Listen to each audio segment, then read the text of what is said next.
يا أيها الذين آمنوا اتقوا الله وكونوا مع الصادقين۔ پہلا کام یہ کہ ہم دعا کریں۔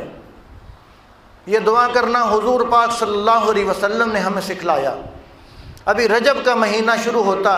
تو آپ صلی اللہ علیہ وسلم دعا مانگنا شروع فرما دیتے کہ اللہم بارک لنا فی رجب و شعبان وبلغنا رمضان، کہ اے اللہ ہمارے لیے رجب اور شعبان میں برکتیں نصیب فرما اور ہمیں رمضان تک پہنچا۔ یعنی آپ صلی اللہ علیہ وسلم رجب کے مہینے سے ہی رمضان کو حاصل کرنے کے لیے، رمضان کو پانے کے لیے اللہ تبارک و تعالیٰ سے زندگی کی بھیک مانگنا شروع فرما دیتے کہ یا اللہ میں دعا کرتا ہوں کہ رجب اور شعبان میں برکت نصیب فرما اور مجھے رمضان تک پہنچا، یعنی میری اتنی زندگی ہو جائے کہ مجھے زندگی کے اندر یہ رمضان بھی پورے کا پورا نصیب ہو جائے۔ تو ایک تو کام ہمیں یہ کرنا چاہیے کہ ہم رمضان آنے سے پہلے ہم دعا کا اہتمام کریں کہ یا اللہ ہمیں اتنی زندگی دے کہ ہم رمضان تک پہنچ جائیں اور پھر پورا رمضان کا مہینہ ہمیں زندگی میں نصیب ہو جائے۔ اور دوسرا کام ہمیں یہ کرنا چاہیے کہ رمضان آنے سے پہلے ہم اپنی خریداری مکمل کر لیں۔ خریداری دو قسم کی ہوتی ہے، ایک گھر کا سامان، کچن کا سامان، اور دوسری خریداری عید کے متعلق۔ جو عید کے کپڑے لینے ہیں، جوتا لینا ہے، جو چیز بھی لینی ہے گھر والوں کی، اپنی اور کھانے پینے کی چیزیں، رمضان آنے سے پہلے ہم اپنی خریداری مکمل کر لیں تاکہ رمضان کے اندر کوشش ہو ہماری کہ ہمیں بازار نہ ہی جانا پڑے، تاکہ ہمارا واسطہ بازار سے نہ ہی پڑے، تاکہ ہماری کوشش یہ ہونی چاہیے کہ رمضان کا مہینہ آنے سے پہلے خریداری مکمل ہو جائے۔ اور تیسرا کام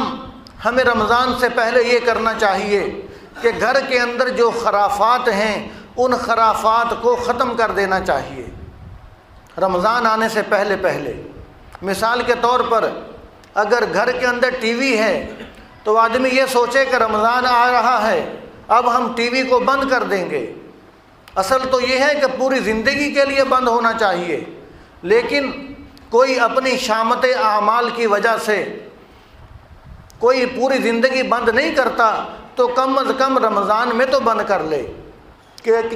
رمضان کے اندر آدمی یہ سمجھ لے کہ یہ ٹی وی نہیں ہے، رمضان آ چکا ہے، اب یہ ٹی وی ہے،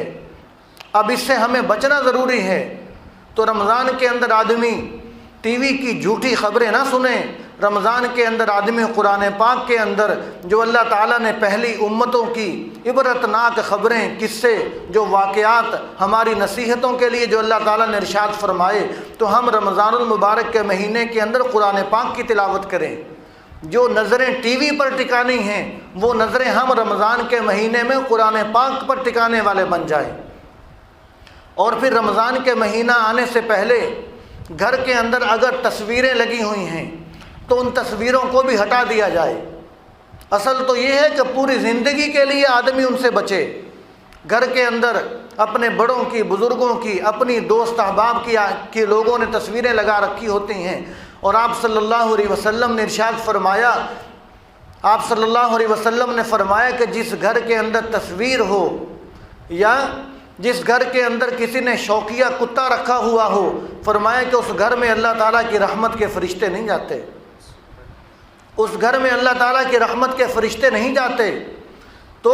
ایسی تصویر کے جو کاغذ کے اوپر ہے یا دیوار کے اوپر ہے، کسی کپڑے کے اوپر ہے، ایسی تصویروں سے علماء نے منع فرمایا۔ جو موبائل کی تصویر ہے اس کے اندر تو مفتیان اکرام نے اجازت دی ہے، لیکن ایسی تصویر جو کاغذ کے اوپر ہے، کپڑے کے اوپر ہے، دیوار کے اوپر ہے، ایسی تصویروں سے مفتیان اکرام نے منع فرمایا، آپ صلی اللہ علیہ وسلم نے منع فرمایا۔ تو فرمایا کہ جس گھر میں تصویر ہو یا کسی نے شوقیہ کتا رکھا ہوا ہو تو فرمایا کہ اس گھر میں اللہ تعالیٰ کی رحمت کے فرشتے نہیں جاتے۔ تو اس لیے ہمیں چاہیے، اور پھر تصویر سے مراد بھی جاندار کی تصویر، تو اس لیے ہمیں چاہیے کہ رمضان آنے سے پہلے اپنے گھر کو ہم ان خرافات سے پاک کر لیں، اور نیت کر لیں کہ رمضان کے مہینے میں اپنے موبائل فون پر نظریں نہیں ٹکائیں گے، اللہ کے قرآن پر نظریں ٹکائیں گے۔ موبائل فون پر گیمیں کھیلنا، فیس بک کو وقت دینا، انٹرنیٹ کو وقت دینا، موبائل کا غلط استعمال، ٹی وی کے سامنے LCD پر بیٹھنا، تو یہ سارے کام آدمی تہیا کرے کہ رمضان سے پہلے ان چیزوں کو ہم ختم کر دیں گے، ٹی وی کو بند کر کے دور دراز کہیں پھینک دیں گے۔ تو تیسرا کام یہ ہوا، اور چوتھا کام ہمیں یہ کرنا چاہیے کہ رمضان آنے سے پہلے ہم اپنی ضروری ملاقاتیں کر لیں۔ کوئی لین دین کا حساب ہے، کوئی ضروری ملاقاتیں، جو ملاقاتیں آدمی نے اکثر کرنی ہوتی ہیں، تو آدمی کوشش کرے کہ کافی ملاقاتیں آدمی رمضان سے پہلے کر لے، تاکہ رمضان کے اندر جو وقت ملاقاتوں میں آنے جانے میں لگے گا وہ وقت بھی آدمی عبادت میں لگائے، کہ آدمی جس سے ناراض ہے اس سے آدمی صلح کر لے، اس لیے کہ آپس کی دوریاں، آپس کی دشمنیاں، ناراضگیاں یہ اللہ تعالیٰ کی مغفرت کو روکنے کا ذریعہ بن جاتی ہیں۔ جس سے ناراضگی ہے تو اس سے آدمی صلح کر لے، اس لیے کہ حضور پاک صلی اللہ علیہ وسلم نے ارشاد فرمایا، آپ صلی اللہ علیہ وسلم نے ارشاد فرمایا کہ ہر سوموار والے دن، مسلم شریف کی حدیث ہے، فرمایا کہ ہر سوموار والے دن اور ہر جمعرات کو اللہ تبارک و تعالی جنت کے دروازے کھول دیتے ہیں اور ہر اس شخص کی مغفرت فرما دیتے ہیں کہ جو اللہ تعالیٰ کے ساتھ شرک نہیں کرتا، اور فرمایا کہ اللہ تعالیٰ ہر اس شخص کی مغفرت فرما دیتے ہیں جو شرک نہیں کرتا، اور فرمایا کہ اس کی مغفرت نہیں ہوتی جو لوگ آپس کے اندر کسی وجہ سے انہوں نے بول چال ختم کر رکھی ہو، آپس میں جن کی ناراضگیاں ہوں، تو اللہ تبارک و تعالیٰ فرماتے ہیں کہ ان کی مغفرت کو روک دو یہاں تک کہ جب تک یہ صلح نہیں کر لیتے، جب تک یہ صلح نہیں کر لیتے تو اللہ تعالیٰ فرماتے ہیں کہ ان کی مغفرت کو روک دو۔ تو اس لیے ہمیں چاہیے کہ ہم چھوٹی چھوٹی باتوں پر رشتہ داروں سے، دوست احباب سے ناراض ہو کر دشمنیاں پال کے بیٹھ جاتے ہیں۔ میرے دوستوں، کچھ پتہ نہیں کہ کب ہمارا دنیا سے خاتمہ ہو جائے، کب ہم دنیا سے چلے جائیں، کب وہ چلے جائیں، تو ایک دوسرے کی نفرت، عداوت، دشمنی، بغض ہم اپنے دل کے اندر لے کر قبر میں جائیں گے تو اس کا کیا ہمیں فائدہ ہوگا؟ ہمیں تو اس کا نقصان ہوگا، ہمیں اس سے کیا فائدہ ہوگا؟ تو اصل یہ ہے کہ آدمی کے اندر معاف کرنے والی عادت ہونی چاہیے، کہ اگر کسی سے غلطی بھی ہو جائے تو آدمی درگزر کرنے والی عادت بنائے، اس لیے کہ جب آدمی درگزر کرنے والی عادت بنائے گا تو اس امید پر کہ اللہ تبارک و تعالیٰ مجھ سے بھی درگزر والا معاملہ فرما دیں گے۔ اور کسی کو معاف کرنا اور حق پر ہوتے ہوئے اپنا حق چھوڑ دینا، دوسرے کی غلطی ہے، اس کے باوجود آدمی اپنا حق چھوڑ دے، معاف کر دے، آپ صلی اللہ علیہ وسلم نے اس کے لیے بڑی خوشخبری سنائی ہے۔ آپ صلی اللہ علیہ وسلم نے فرمایا کہ جو آدمی حق پر ہوتے ہوئے اپنا حق چھوڑ دے، فرمایا کہ جو حق پر ہوتے ہوئے اپنا حق چھوڑ دے، فرمایا کہ میں محمد اس بات کی ضمانت دیتا ہوں کہ اللہ تبارک و تعالیٰ سے اس کو جنت کے وسط میں گھر لے کر دوں گا،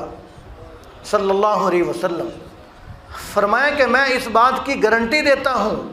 فرمایا کہ میں اس بات کی ضمانت دیتا ہوں کہ جنت کے درمیان میں اس کو اللہ تبارک و تعالیٰ سے ایک محل لے کر دوں گا۔ تو اگر ہم حق پر ہیں، دوسرے کی غلطی ہے، دوسرے کی زیادتی ہے، تو ہم اس ناراضگی کو لے کر قبر میں چلے گئے تو ہمیں کیا فائدہ ہوگا؟ ہمیں کوئی فائدہ نہیں ہوگا۔ اگر ہم معاف کر کے قبر میں جائیں گے تو قبر میں تو جانا ہی ہے، تو معاف کر کے حضور پاک صلی اللہ علیہ وسلم کے فرمان پر اعتماد کرتے ہوئے معاف کر کے ہم دنیا سے جائیں گے تو ہمارا دنیا سے جانا اللہ تبارک آپ صلی اللہ علیہ وسلم کی ضمانت کے اندر آ جائے گا کہ آپ صلی اللہ علیہ وسلم نے اس بات کا وعدہ کر رکھا ہے۔ فرمایا کہ میں اس بات کی ضمانت دیتا ہوں۔ يا أيها الذين آمنوا اتقوا الله وكونوا مع الصادقين